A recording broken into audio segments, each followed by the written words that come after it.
friends, it's Julie, and today the summer is getting started and it is absolutely gorgeous outside, and I just got back from an outdoor festival.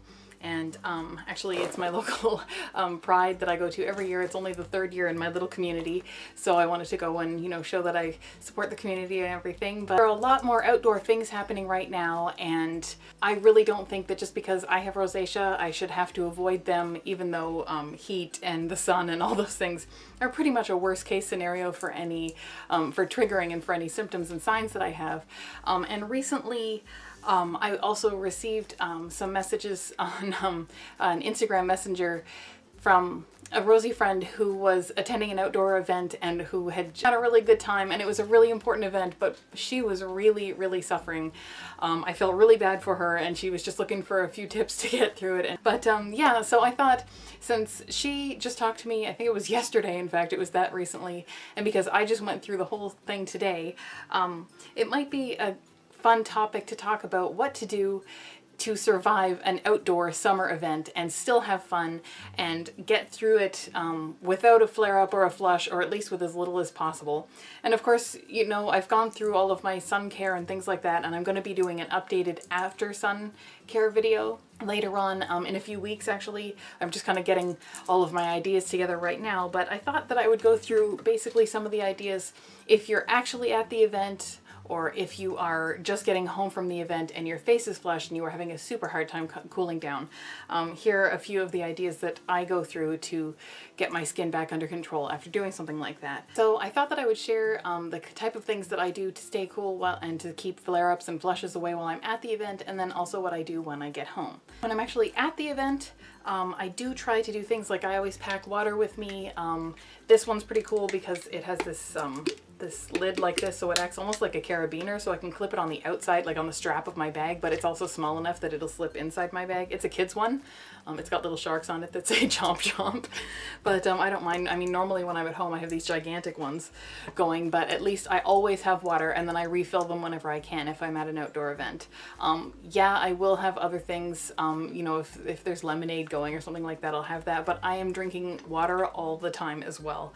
No matter what else you're having, drink water the entire time. It's so important for your body's ability to regulate temperature. If you've seen some of my other videos about sunscreen and things like that, then you know that I wear huge hats, and I had my big new hat so that I had a brim going all the way around. I'll bring parasols with me, that kind of thing. I've covered that in other videos. I'll put a link to my latest sun care video right here if you want to see that. But actually at the event, it's not just a matter of keeping out of the sun, it's also a matter of keeping cool. Aside from drinking water, they were handing out these fans, which was super helpful, but I will actually carry a fan like this in my purse or in a bag when I go to outdoor events, just to keep cool if I have to. If it's super hot out, which it is, it's hot and it's sticky out, so it is so humid out today. So it was really great to have the fans handy.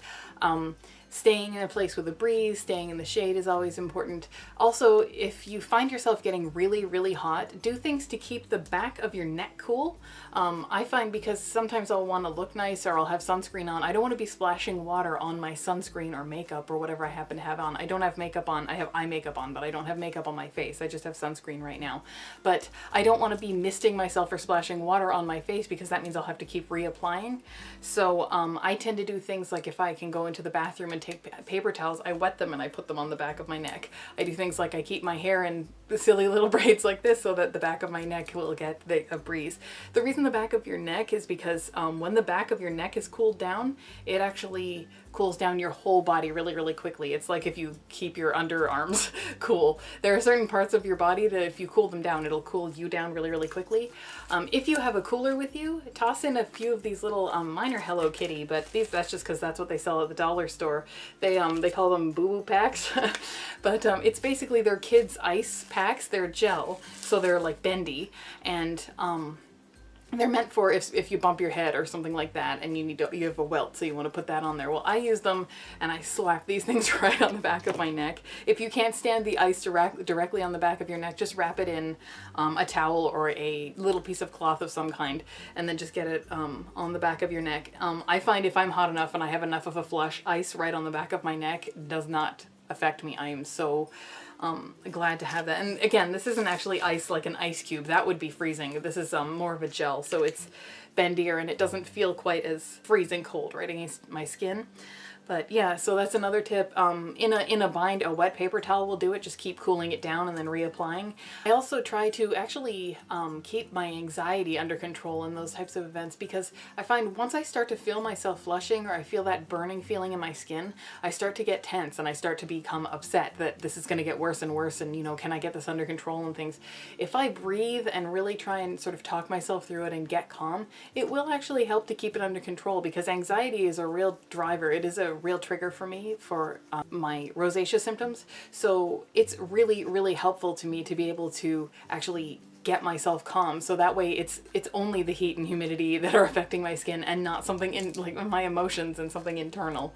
And finally, when I get home, the first thing that I do is wash off all the extra sunscreen. Now that's kind of I haven't done that yet, so that sounds a little bit like a lie, but my skin is not too bad today. So normally when I get home, I knew that I was going to be doing this video and I didn't want to have to sit down here and yet again say I just washed my face and that's why it's looking all red. It's I just wanted to finish the video and let you know all about these tips while it was still in the very front of my brain. But yeah, normally I walk in the door, I take off my shoes, I go into the bathroom, wash my face, and then I wash off the sunscreen. I use coconut oil and then I use a cleanser to make sure that I really get it off. Especially if I've applied sunscreen more than once, I really want to be very fastidious about getting it all off. I'm very gentle about it. I take my time. I massage very, very gently with a coconut oil. You can also use jojoba oil, olive oil, grapeseed oil, something like that. Jojoba works for me, but coconut oil is a lot cheaper and it's fine for me as long as I wash it off right away. Otherwise I get breakouts, but as long as I wash it off right away, then I have no problem with it. So I just have a thing of coconut oil next to my sink all the time. It's basically, the container is this, so it's just regular virgin coconut oil, cold pressed. This one's organic. I just buy it because I think it's only, you know, 10-25 cents more expensive than the regular one. So I don't know, organic might be better. If it's not that much more expensive. But yep, I just take it out of here and I put it into this pretty container that I really like. I got this at the dollar store. It looks as though it's some sort of very fancy product of some kind. It's not. It's coconut oil from the grocery store in a pretty thin dish. And I just use a little bit of that and I just rub it over my skin, and then I take a microfiber cloth and I wipe it very, very gently off to remove the sunscreen, and then I use my regular cleanser and I wash off the coconut oil and any remaining sunscreen or dirt or anything that's left over after all of that.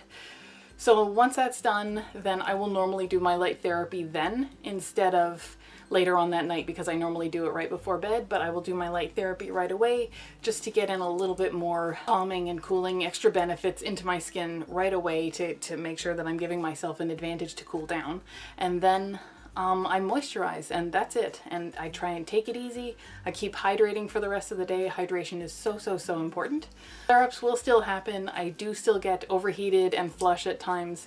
This time was really good. I'm feeling so proud of this one. I don't know why I was this lucky, but my skin really survived it well. But yeah, I do still every now and again end up with signs and symptoms depending on the weather, depending on my mood, depending on whatever it is that sends your rosacea into a downward spiral.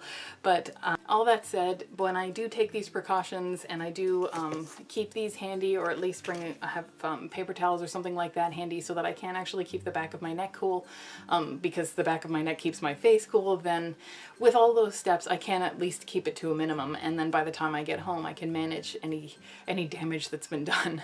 But yeah, so because summer is just getting going and all these things are just getting started, I thought that I would share this video in the hopes that it will help someone out.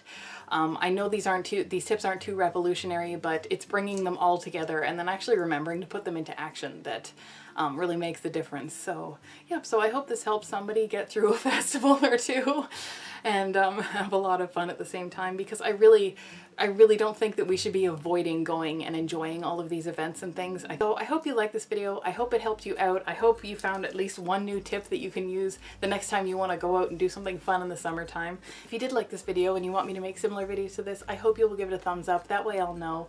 And if you haven't yet subscribed to this channel, I hope you will, because I make new videos every Sunday and most Thursdays. And other than that, I will see you next time.